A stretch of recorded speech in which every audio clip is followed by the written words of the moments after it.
Good morning, Southern California, AM 1220 KHTS. Joe's Fred Arnold on the Santa Clarita Valley Chamber of Commerce Business Spotlight.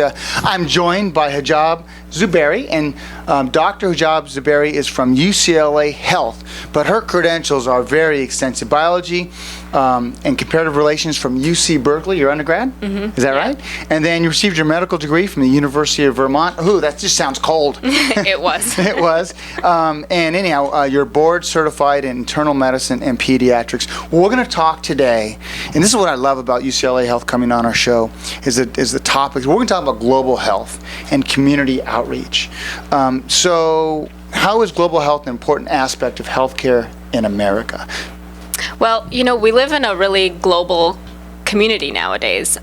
With the internet and social media, everyone is just connected worldwide, and something that's happening all the way on the other side of the world is immediately known by all of us, and we can feel that impact. And I think recently an important example of that was the Ebola outbreak. There were a few scattered cases in the United States, but what was going on in West Africa was really just had a huge impact on everybody here. People were nervous, people were coming into their doctors, asking about things, afraid to travel. And I think it's really, really important for us to understand what's going on and then really learn from these communities on their healthcare system. How do they deal with challenges and crises that are coming up? And then how can we improve on that? And how can we embrace that as well in our healthcare in America? You talked, Doctor, about social media. And I almost think we're a sneeze away from someone on the other side of the country, both metaphorically and just in reality. I mean, when you travel and you sneeze, germs spread, but also we're like that with social media. So travel is, international travel really creates challenges for your community. Definitely, and I think it also creates opportunities for us to really learn about how different communities view healthcare, their relationship with their doctors, and what is happening. And it gives us a chance to, broaden our own medical knowledge and give us a chance to treat different things and learn from each other, and really try to educate and advocate our patients who are traveling around the world. Yeah, I love that you said that, because you're able to learn from each other. If someone has this disease or particular symptoms on the other side of the world, possibly that's what helps save them. Exactly. And I think that's fantastic. How important is it for doctors to be aware of the community social determinants of health? So this is, I think, a really important topic, and it's become kind of a hot topic in the medical community. And I think it's the most important part of healthcare today.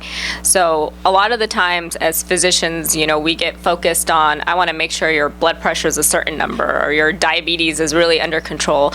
But I can't really do that unless I understand who you are. And that means where you live, what you do for a living, your cultural, ethnic, racial background, what is going on in your life. Because if I don't understand that, I'm not going to be able to make any headway in your health. So let me ask you this, because this could be a hot topic, because if somebody is from, I'm Latino, right? So if someone's from Latino descent, there's certain foods they eat, there's certain places they travel.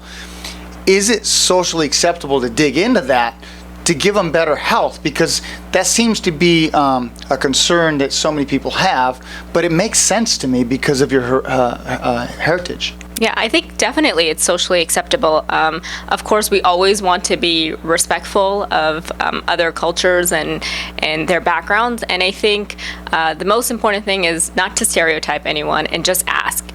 Part of what we do so much in medicine is asking our patients about who they are and really trying to learn what is important, what's going on. And it's not uncommon for me to sit down and say, what do you like to eat? Tell me what you're doing, and let's see how we can modify that to make sure you're eating healthier. If I ask that, it might be different than you asking that. Definitely, without a doubt, and I see how important that is. In your opinion, what are the greatest barriers of healthcare today? I think a lot of the social determinants that we were just talking about, and part of the reason that that's a huge barrier is because of this disconnect that medical community centers are sort of sitting in silo, really focused on important parts of healthcare, but aren't bridging the gap within communities. So bringing in community leaders, people who are advocates for health in their communities, a Latino leader coming in letting us know this is what's going on in our particular community, and this is why we're having a challenge meeting meeting the health points that you want us to meet, and what can we do to change that. And so I think until we can kind of break down this notion of hierarchy and separation of our doctors and our patients and our community leaders, we're not really going to be able to effectively improve the health of the community as a whole. Because of the Healthcare Privacy Act, does it limit how you're able to learn and grow, or are you actually able to share symptoms of a patient, just not who the patient is, to learn?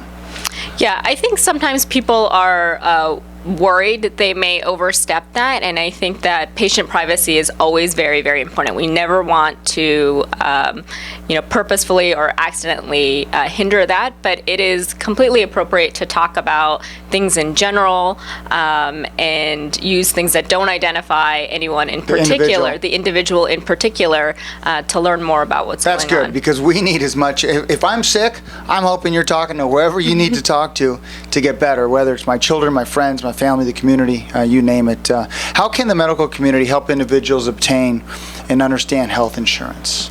So this is, I think, outreach, right? Yeah, outreach. That's a really important question, and it's really hard to navigate our health insurance. Even personally, there's no way for one individual to know all the different insurance plans out there and all the small nuances. And even very educated individuals have a hard time. For example, my husband, before we were married, he's an attorney, and he was an independent contractor, and he had to sign up for Obamacare. Mm-hmm. And he had such a hard time navigating understanding what it was. And even after he signed up and he's paying this monthly premium, he had this notion of, well, I don't know if that's going to be covered. Like, I might as well not ask because I'm not really sure what's going on. And I think there's a lot of people out there in this boat. And I think the responsibility really does fall on us as the medical community to open up that door, increase advocacy, and give patients the power to say, just ask us. I don't understand my plan. Can you walk through it? Can you tell me, is this going to be covered? What is this going to mean financially for me? And no one should be afraid to ask for what they need for their health care. And I think it's so important that the doctors like yourself come in and speak to the community like you are now and getting the word out. Last question is, what should the patients expect when they go to your office at UCLA Health? So, what's really unique about our office and what I love is there's 6 of us in the practice. It's a brand new practice, and we all came from different places. We have different experiences, different backgrounds, and we're all learning and growing from each other, which is really great. And one thing that we all have in common is we are first and foremost patient advocates. So when a patient comes into my office, one of the first things that I'm focusing on is what matters to you. Mm-hmm. And that can be something simple like, everyone calls me Joe. Can you call me that? I'll feel a lot more comfortable in your office, to saying there's some big milestone they want to meet and they want me to help them be healthy and get there. Whatever it is. Unless they say, my name's James, they call me Bubba. That's okay. I'll call you Bubba if that's what you want. That is great. That is great. Allowing people to feel comfortable in your space, because they're very uncomfortable coming in to begin with.